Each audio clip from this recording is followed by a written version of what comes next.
The show is slated to open this summer. A 25-minute musical spectacle featuring Mickey and several of our most beloved Disney characters. There's some original music as well as some great classic Disney songs that have been rearranged and reorchestrated to feel really fresh and fun and contemporary. We have an amazing team working on this show, and we're really excited that particularly the Fantasyland Theatre is being refurbished. Our princesses are getting a new home, so it's great to be able to bring a wonderful new entertainment experience to our park. I think you all know storytelling is always at the heart of everything that we do here at Disneyland, and no place more than Fantasyland does that really come to life. So this is an opportunity to really bring those characters back and embrace you in the story in a fun new way. So our story begins in the mysterious workshop of Yen Sid, who is the sorcerer from Fantasia. And on this day, when we walk into the theater, we see this kind of wonderful, magical workshop environment, and there's a big, big map that has been covered with a giant cloth. We hear a beautiful musical prologue, and the cloth begins to unveil sparkly material everywhere, and reveals this gorgeous, beautiful, magical map. Now the map, of course, is a big, innovative theatrical trick. It's actually a giant LED screen that is treated to look very painterly, very much, not technical at all, but really embrace that aesthetic of Fantasyland. And of course, it's able to do many, many tricks. There are stairs on either side that allow our ensemble to come up and down, as well as multiple layers within the map itself that allow for performers to walk on different levels. And of course, the map can open and split, it animates and comes to life in many unique and fun ways. But as we arrive, we see the image of Yen Sid, the sorcerer from Fantasia, and he welcomes us, and he explains that today is a really magical day. They're just about to put the finishing touches on his newest creation, this magical map that allows dreamers to go anywhere in their imagination.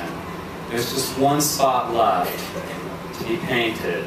And we go into an opening number called Journey into Imagination, where our ensemble begins to appear. And they're map makers. They work with Yen Sid. They're sort of magical. They all have these incredible paint brushes. And everything that you see, they'll begin to paint and bring to life. And through the number, they begin to activate the map, and you see things start to swirl. Paint is really a heavy image in the show, and it's all about this notion of animation and paint and the magical quality that it has. As the number starts to soar and build, at the end of it, Mickey arrives. He's in his sort of sorcerer's apprentice outfit, but he's a young apprentice. He hasn't quite become an official apprentice yet, and more than anything, Mickey wants to be this apprentice. And he arrives carrying buckets of paints for his colleagues to begin painting, and he puts them down, and he sees that there's one brush left. And he thinks, well, maybe if I pick up that brush, I can. And Yen Sid, of course, reminds him that, Mickey, you're not yet an apprentice. You have to learn the secret of the map. You're not ready yet. And Mickey's very disappointed. He really wants to do this. And at the end of the number, all the map makers leave, and Mickey's there alone. And he realizes there's this one little spot on the map that still hasn't been painted. And he wonders out loud, and he thinks to himself, well, maybe if I paint that little spot, I can prove to Yen Sid that I really should be an apprentice, and I can make myself, courageous in his view. So he picks up the paintbrush, and he starts to go to the top spot and paint it. And of course, the spot comes to life. And the spot actually is one of the main characters. It's a playful, funny nemesis who engages a lot with Mickey. It comes to life and it splatters all over the stage. It gets paint all over Mickey. Very comical. We're really looking at being inspired by those quality cartoons, the silly symphonies, the more mischievous and playful Mickey that we know from the animated world. So Mickey really has a lot of fun with this. Chases after the spot, wants to engage it, and the spot causes a little bit of trouble for Mickey. It sets the compass on the map spinning, and of course Mickey gets caught up into it, and everything begins to transform around him, and we go into an incredible world, seeing if we have an image of it, which becomes the world of India, and it takes us into the Jungle Book, where we meet the characters from the Jungle Book, a magical production number of I Want to Be Like You, great classic Disney song. throughout this, our map maker apprentices are kind of the ensemble. They're the course members, if you will, and they really bring everything to life with their paintbrushes. And you can see here in some of the concept art, the paintbrushes become palm trees and bring us into the world of India. Oversized drums and paint splatters really take up the percussion of the number. Monkeys and other characters come to life through the video, and of course some of our classic Disney characters that perform the song. Now at the end of this song, Mickey's hidden away in a little paintbrush, paint bucket up here, and he peeks out. He wonders what's going on. He knows he's been transported. He wants to find that spot. So he goes after the spot. They have another kind of playful, comic interaction.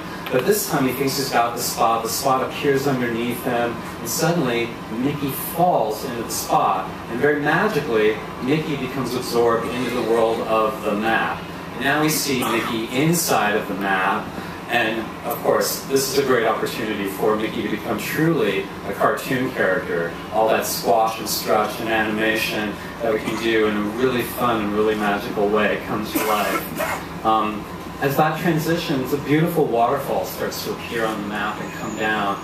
And our ensemble begins to use their paintbrushes like a canoe, and we see Pocahontas appear out of the map. And we go into a lovely rendition of Just Around the River Bend. As Pocahontas begins to sing that, it transitions, and on the map we see gorgeous lotus blossoms, cherry blossoms flying across the screen, and now we reveal Mulan, and Mulan begins to sing Reflection. And then as Mulan sings part of Reflection, the map once again changes and the floating lanterns start to appear in another area of the map, and we welcome Flynn and Rapunzel, who perform I See the Light from Tangled. All of these three songs, even though the princesses are living in their separate area, begin to fuse musically into a beautiful number. I'm really excited for you to hear it. Our team's actually working on it right now, and it's kind of magical to hear all of these songs interweave in a really different, unique way. And it's a great moment to celebrate some of our Disney princess favorites who aren't necessarily going to be living in the Fantasy Faire.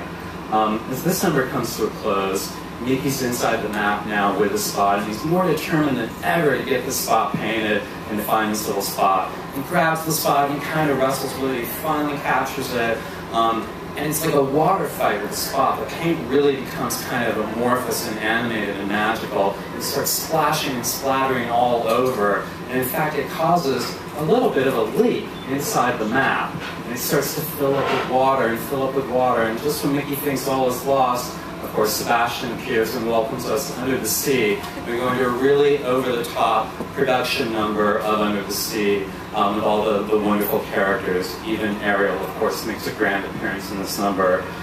It's quite lovely and fun and playful. There's a lot of interaction with the audience and bubbles and big, wonderful moments throughout the production number.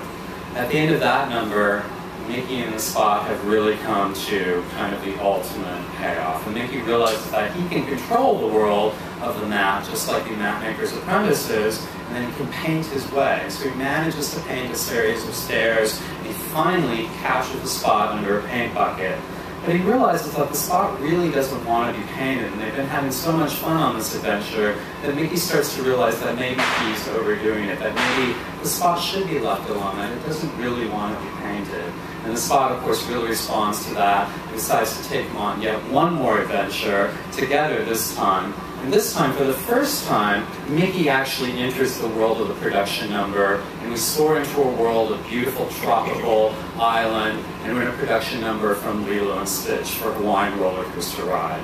This time, Mickey's actually embraced he and the spot as part of the number, and it's a really fun, over-the-top number that features Lilo and Stitch and all the characters from that wonderful film.